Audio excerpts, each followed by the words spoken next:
Ini sangat menghebohkan. Skema penipuan terbesar dalam sejarah muncul dengan total kerugian mencapai 50 miliar dolar. 2 tahun yang lalu, mantan konglomerat Tionghoa dikejar dan disikat oleh Amerika. Siapa dia? Zhao Changpeng. Kalau bicara tentang Zhao Changpeng, kisah suksesnya seperti sebuah perjudian besar.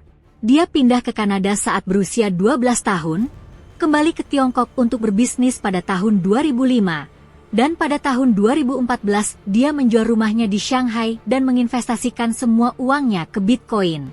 Setelah itu, dia mendirikan bursa kripto Binance dan menjadi sosok teratas di dunia kripto. Pada tahun 2021, saat harga cryptocurrency melonjak, Zhao Changpeng memiliki kekayaan sebesar 94,1 miliar dolar, menjadikannya orang terkaya Tionghoa di dunia. Namun, masa-masa baiknya tidak bertahan lama. Ketika dia sudah punya banyak bawang yang bisa dipanen, Amerika mulai menyerang. Mereka menuduhnya terlibat dalam penyebaran pornografi anak dan perdagangan narkoba, menjadikannya sebagai musuh publik. Sebagai orang kaya, uang Zhao tentu tidak mudah untuk diambil. Jadi dia melarikan diri ke Uni Emirat Arab, karena Amerika tidak bisa mengekstradisinya dari sana. Tapi Amerika tidak tinggal diam. Mereka langsung menyatakan bahwa Zhao terlibat dengan organisasi teroris. Dan jika dia tidak kembali ke Amerika untuk mengakui kesalahan, mereka akan menggunakan cara-cara khusus. Akhirnya, Zhao terpaksa kembali, dan prosesnya dimulai. Bayar, negosiasi, negosiasi gagal, bayar lagi, negosiasi lagi, dan terus gagal. Dia akhirnya mengeluarkan total 50 miliar dolar untuk denda. Tapi Amerika masih terus mengejarnya.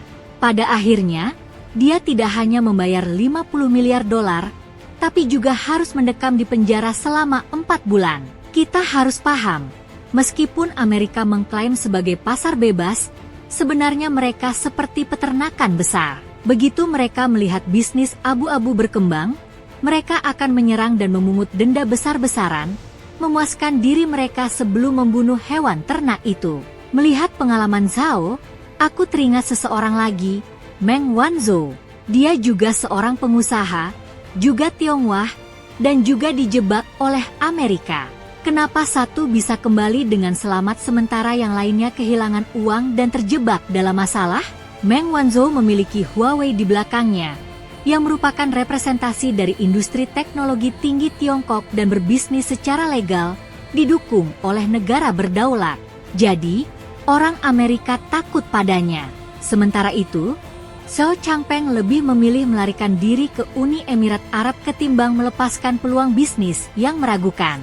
Meskipun dia mendapat banyak uang, di mata penjahat dunia, Zhao seperti anak kecil yang berjalan di jalan raya dengan emas di tangannya. Jika tidak dirampok, siapa lagi? Sebagai orang Tionghoa, ketika kehilangan dukungan dari Tiongkok, meskipun memiliki kekayaan besar, sebenarnya mereka hanya menjadi domba yang menunggu disembelih.